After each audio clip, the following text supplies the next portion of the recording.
Hello, നമസ്കാരം friends. എല്ലാവർക്കും ആദ്യം തന്നെ ഒരു ശുഭദിനം നേരുന്നു. നല്ലൊരു ശുഭദിനം തന്നെ ഏവർക്കും ആകട്ടെ. അപ്പോൾ ഇന്നത്തെ ഞാനിപ്പോൾ സെഷനിൽ വന്നതെന്ന് പറഞ്ഞാൽ ഈ ബഡ്സ് ആക്ടിൽ എപ്പോഴാണ് CBI ഇൻവെസ്റ്റിഗേഷൻ വരുന്നത് എന്നതിനെക്കുറിച്ച് ഡിസ്കസ് ചെയ്യുന്നതിന് വേണ്ടിയാണ്.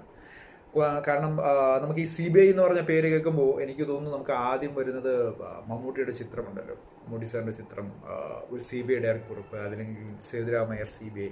അപ്പോൾ ആ ഒരു സ്റ്റൈലാണ് നമ്മുടെ എല്ലാവരുടെയും മൈൻഡിൽ ഇരിക്കുന്നത് അല്ലേ. CBI എന്ന് പറഞ്ഞ പദം, സെൻട്രൽ ബ്യൂറോ ഓഫ് ഇൻവെസ്റ്റിഗേഷൻ എന്ന് പറഞ്ഞ പദം കേൾക്കുമ്പോൾ ആദ്യം മമ്മൂട്ടിയുടെ ഒരു ഫിഗറാണ് നമ്മുടെ മൈൻഡിൽ വരുന്നത്. ആ സിനിമയുടെ ആ ക്ലിപ്പിങ്സ് ഒക്കെയാണ് നമ്മുടെ മൈൻഡിലേക്ക് ആദ്യം ഓടിയെത്തുന്നത്. അപ്പോൾ ഇവിടെ ഞാൻ നിങ്ങളുടെ ശ്രദ്ധ എനിക്ക് ആവശ്യപ്പെടുന്നത് ഈ ബഡ്സ് ആക്ടിൽ CBI ഇൻവെസ്റ്റിഗേഷനെ കുറിച്ച് പരാമർശിക്കുന്ന സെക്ഷൻസിനെ കുറിച്ചും അതിലെന്തൊക്കെയാണ് പറഞ്ഞിരിക്കുന്നതിനെ കുറിച്ചൊന്ന് നിങ്ങൾക്കൊരു അവയർനെസ് തരുന്നതിന് വേണ്ടിയാണ് ഞാൻ ഈ സെഷനിൽ വന്നത്. ഓക്കെ, അപ്പോൾ ഈ ബഡ്സ് ആക്ടിൽ chapter 7 investigation, search and seizure എന്ന് പറഞ്ഞ ചാപ്റ്ററിലാണ് ഈ CBI ഇൻവെസ്റ്റിഗേഷനെ കുറിച്ച് പരാമർശിക്കുന്നത്. ഈ CBI ഇൻവെസ്റ്റിഗേഷനെ കുറിച്ച് ബഡ്സ് ആക്ടിൽ പറയുന്നത് സെക്ഷൻ 30ലാണ്. സെക്ഷൻ 30. ഓക്കെ, അപ്പം എപ്പോഴാണ് CBI ഇൻവെസ്റ്റിഗേഷൻ ബഡ്സ് ആക്ടിൽ പറഞ്ഞിരിക്കുന്നത്? അപ്പോൾ ഈ സെക്ഷൻ 30 പറയുന്നതെന്ന് പറഞ്ഞാൽ നമുക്കറിയാമല്ലോ, ഫുൾ പവേഴ്സ് കൊടുത്തിരിക്കുന്നത് കോമ്പിറ്റന്റ് അതോറിറ്റിക്കാണ്, അതുപോലെ തന്നെ ഡെസിഗ്നേറ്റഡ് കോർട്സിനുമാണ് ഇതിന്റെ വിധി പറയുന്നതിന് വേണ്ടി. ഓക്കെ, അപ്പോൾ സപ്പോസ് ഇപ്പോൾ ഈ കോമ്പിറ്റന്റ് അതോറിറ്റിക്ക് ഇൻവെസ്റ്റിഗേഷന്റെ ബേസിസിൽ ഈ ആരോപിക്കപ്പെട്ട കമ്പനി ഈ പറഞ്ഞിരിക്കുന്ന ഡെപ്പോസിറ്റ് സ്കീംസ് ഒക്കെ ബഡ്സ് ആക്ടിന്റെ പരിധിയിൽ വരുന്ന രീതിയിലുള്ള സ്കീംസാണ് ഫോളോ ചെയ്തതെന്ന് കണ്ടെത്തിയെന്ന് വിചാരിക്കുക. അങ്ങനെ ഒരു റിപ്പോർട്ടാണ് കോമ്പിറ്റന്റ് അതോറിറ്റിക്ക് ഇൻവെസ്റ്റിഗേഷന് ശേഷം ഇങ്ങനെ കിട്ടുന്നെന്ന് വിചാരിക്കുക. ഓക്കെ, അതാണ് ഒരു കണ്ടീഷൻ. രണ്ടാമത്തെ കണ്ടീഷൻ എന്ന് പറഞ്ഞാൽ, സപ്പോസ് ഈ ആരോപിക്കപ്പെട്ട കമ്പനിക്ക് ഒരു സംസ്ഥാനത്തിൽ കൂടുതൽ, ഇപ്പോൾ സപ്പോസ് കേരള സംസ്ഥാനം അല്ലാതെ വേറെ മറ്റു സംസ്ഥാനത്തും ഇതുമായിട്ട് ബന്ധപ്പെട്ട ഓഫീസസോ അല്ലെങ്കിൽ ഇതുമായിട്ട് ബന്ധപ്പെട്ട ഡെപ്പോസിറ്റേഴ്സോ ഇതിൽ പണം നിക്ഷേപിച്ചിട്ടുണ്ടെങ്കിൽ, അങ്ങനെ ഒരു റീസൺ അവിടെ പദം ഉപയോഗിച്ചിരിക്കുന്നത് if the competent authority has reason to believe that offence relates to this deposit is involve in more than one state or union territory എന്നാണ് സെക്ഷൻ 30 പരാമർശിച്ചിരിക്കുന്നത്. ഓക്കെ, എന്ന് പറഞ്ഞാൽ ഒന്നിൽ കൂടുതൽ സംസ്ഥാനത്തോ അല്ലെങ്കിൽ യൂണിയൻ ടെറിട്ടറീസ്, ഇപ്പം സേ ഫോർ എക്സാമ്പിൾ ഇപ്പോൾ പോണ്ടിച്ചേരിക്ക് യൂണിയൻ ടെറിട്ടറിയാണ്, അതുപോലെ ദാമൻ ദ്വീപ്, ഇതെല്ലാം യൂണിയൻ ടെറിട്ടറീസ് ആണ്. അപ്പം ഇവിടെയൊക്കെ ഈ ആരോപിക്കപ്പെട്ട കമ്പനിക്ക് നിക്ഷേപകർ ഉണ്ടെന്ന് കോമ്പിറ്റന്റ് അതോറിറ്റിക്ക് ഒരു റീസൺസ് ടു ബിലീവ്, അങ്ങനെ ഒരു പ്രൂഫ് ഉണ്ടെങ്കിൽ കോമ്പിറ്റന്റ് അതോറിറ്റിക്ക് വേണമെങ്കിൽ CBI ഇൻവെസ്റ്റിഗേഷന് വിടാം. അപ്പോൾ അതിന് ഉള്ള മാനദണ്ഡങ്ങൾ പറയുന്നത് സെക്ഷൻ 30 തന്നെയാണ്. അപ്പോൾ സെക്ഷൻ 30 അപ്പോൾ ഈ പറഞ്ഞിരിക്കുന്ന കണ്ടീഷൻസ് കോമ്പിറ്റന്റ് അതോറിറ്റിക്ക് തെളിയുകയാണ്. അങ്ങനെയാണെങ്കിൽ കോമ്പിറ്റന്റ് അതോറിറ്റി എന്താണ് ചെയ്യുന്നതെന്ന് അറിയാമോ? Competent authority with the consent of the state government, direct നമുക്ക് സെൻട്രൽ ഗവൺമെന്റിലേക്ക് പോകാൻ അല്ലെങ്കിൽ കേന്ദ്ര സർക്കാരിലേക്ക് പോകാൻ പറ്റത്തില്ല. കോമ്പിറ്റന്റ് അതോറിറ്റി ആദ്യം ചെയ്യുന്ന എന്താണ്? സംസ്ഥാന സർക്കാരിന്റെ അനുമതിയോടുകൂടി ഒരു ആപ്ലിക്കേഷൻ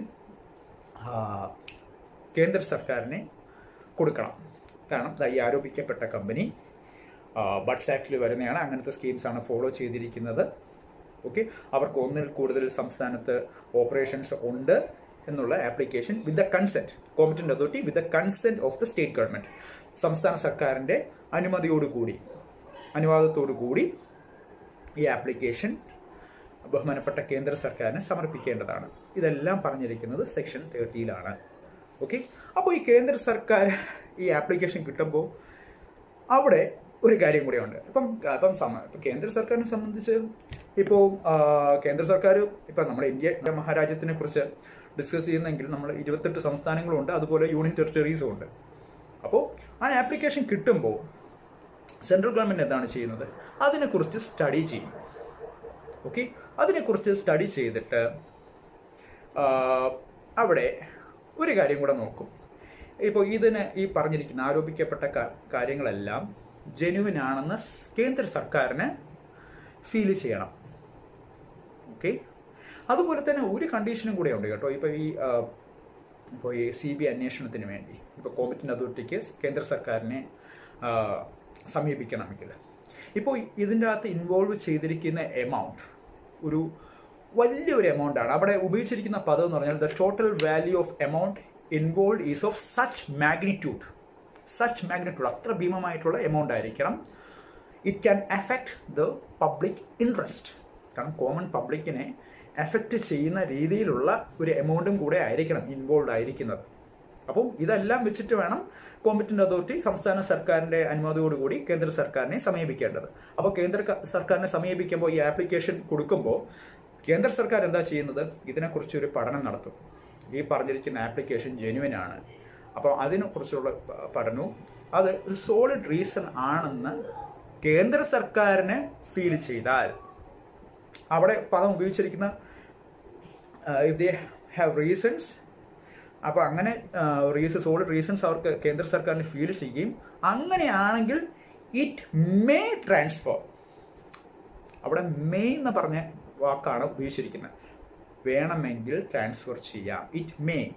ഇറ്റ് വിൽ ട്രാൻസ്ഫർ എന്നല്ല അവിടെ നിയമത്തിൽ പറഞ്ഞിരിക്കുന്നത്. If the central government feels that it may transfer, അപ്പൊ അത് ജെന്യുവൻ ആണെന്ന് കേന്ദ്ര സർക്കാരിന് ഫീൽ ചെയ്യുന്നെങ്കിൽ അത് CBI അന്വേഷണത്തിന്, സെൻട്രൽ ബ്യൂറോ ഓഫ് ഇൻവെസ്റ്റിഗേഷന്റെ അന്വേഷണത്തിന് വേണമെങ്കിൽ ട്രാൻസ്ഫർ ചെയ്യാം. ക്ലിയർ ആണെന്ന് വിശ്വസിക്കുന്നു. ഓക്കെ, അപ്പോൾ ഇറ്റ് മേ ട്രാൻസ്ഫർ എന്ന പറഞ്ഞ പദമാണ് സെക്ഷൻ 30 പരാമർശിച്ചിരിക്കുന്നത്. ഹോപ്പ് ക്ലിയർ ആണെന്ന് വിശ്വസിക്കുന്നു. അപ്പോൾ ഇതെല്ലാം പറഞ്ഞിരിക്കുന്ന ഇതിൻ്റെ സംസ്ഥാന സർക്കാരിൻ്റെ അനുമതി വേണം. ഈ കോമ്പറ്റന്റ് അതോറിറ്റി ഇപ്പോൾ കേന്ദ്ര സർക്കാരിനെ സമീപിക്കുന്നതിന് വേണ്ടി. അതുപോലെ തന്നെ കേന്ദ്ര സർക്കാർ ഇത് പഠിച്ചതിന് ശേഷം ഒരു സോളിഡ് റീസൺ ആണെങ്കിൽ മാത്രമേ it may transfer the investigation to the central bureau of investigation, CBIക്ക് കൈമാറത്തുള്ളൂ. അതിനെക്കുറിച്ച് പരാമർശിച്ചിരിക്കുന്നത് Delhi special police establishment act. ഒരിക്കൽ കൂടി പറയാം, ഡൽഹി സ്പെഷ്യൽ പോലീസ് എസ്റ്റാബ്ലിഷ്മെന്റ് ആക്ടിന്റെ സെക്ഷൻ 5 സെക്ഷൻ 6 ഇതിനെക്കുറിച്ച് ഈ പ്രൊസീജിയർ ഫോളോ ചെയ്യണമെന്ന് പറഞ്ഞ് പരാമർശിച്ചിരിക്കുന്നത്. ഓക്കെ, അപ്പോൾ ക്ലിയർ ആയെന്ന് വിശ്വസിക്കുന്നു. അപ്പോൾ എപ്പോഴാണ് CBI ഇൻവെസ്റ്റിഗേഷൻ ഉണ്ടാകുന്നതെന്നുള്ള ഒരു ഓവറോൾ ഒരു വ്യൂ തരുന്നതിന് വേണ്ടിയാണ് ഞാൻ ഈ സെഷനിൽ വന്നത്. അപ്പം എല്ലാം ക്ലാരിഫൈഡ് ആണെന്ന് വിശ്വസിക്കുന്നു. അപ്പോൾ ഞാനിപ്പോൾ പറയുന്നത് ഈ ബഡ്സ് ആക്ട് 2019 പറഞ്ഞിട്ടുള്ള കാര്യങ്ങളാണ്. ഇപ്പോൾ സപ്പോസ് നിങ്ങൾ ഫേസ് ചെയ്തുകൊണ്ടിരിക്കുന്നതോ അല്ലെങ്കിൽ ഇപ്പോൾ അങ്ങനെ ഒരു സിറ്റുവേഷനിലാണെങ്കിലോ ഒരു ജഡ്ജ്മെന്റിലേക്ക് വരരുത്. ഓക്കെ, ഇത് നിയമത്തിൽ പറഞ്ഞിരിക്കുന്ന കാര്യങ്ങളാണ്. അപ്പോൾ നിയമത്തിൽ ഒരു CBI ഇൻവെസ്റ്റിഗേഷൻ എപ്പോഴാണ് ഉണ്ടാകാൻ സാധ്യതയുള്ളത്, അതിനെക്കുറിച്ചുള്ള കാര്യങ്ങളാണ് ഞാൻ ഇപ്പോൾ നിങ്ങളടുത്ത് ഡിസ്കസ് ചെയ്തിരിക്കുന്നത്. അപ്പോൾ നിങ്ങൾക്ക് ഇതുമായിട്ട് ബന്ധപ്പെട്ട ഒരു ഫൈനൽ ജഡ്ജ്മെന്റിലേക്ക് വരാനുള്ള അതിനല്ല, ഞാനൊരു അവയർനെസ്സിനാണ് ഈ കാര്യങ്ങളൊക്കെ നിങ്ങൾക്ക് ഇതെല്ലാം പറഞ്ഞു തരുന്നത്. അപ്പോൾ ഇതാണ് ബഡ്സ് ആക്ട് 2019 CBI ഇൻവെസ്റ്റിഗേഷനെ കുറിച്ച് പറഞ്ഞിരിക്കുന്നത്. ഓക്കെ, അപ്പം എല്ലാം ക്ലിയർ ആണെന്ന് വിശ്വസിക്കുന്നു. അപ്പോൾ ഇതൊക്കെ ജസ്റ്റ് നിങ്ങൾക്ക് കൺവേ ചെയ്യാൻ വേണ്ടിയാണ് ഞാൻ ഈ സെഷനിൽ വന്നത്. അപ്പോൾ വേറെ എന്തെങ്കിലും ഡൗട്ട്സ് ഉണ്ടെങ്കിൽ നിങ്ങൾക്ക് കമൻസിൽ രേഖപ്പെടുത്താം.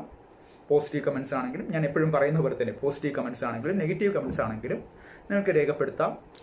റിപ്ലൈ അർഹിക്കുന്ന മാക്സിമം റിപ്ലൈസ് തരാൻ നോക്കാറുണ്ട്.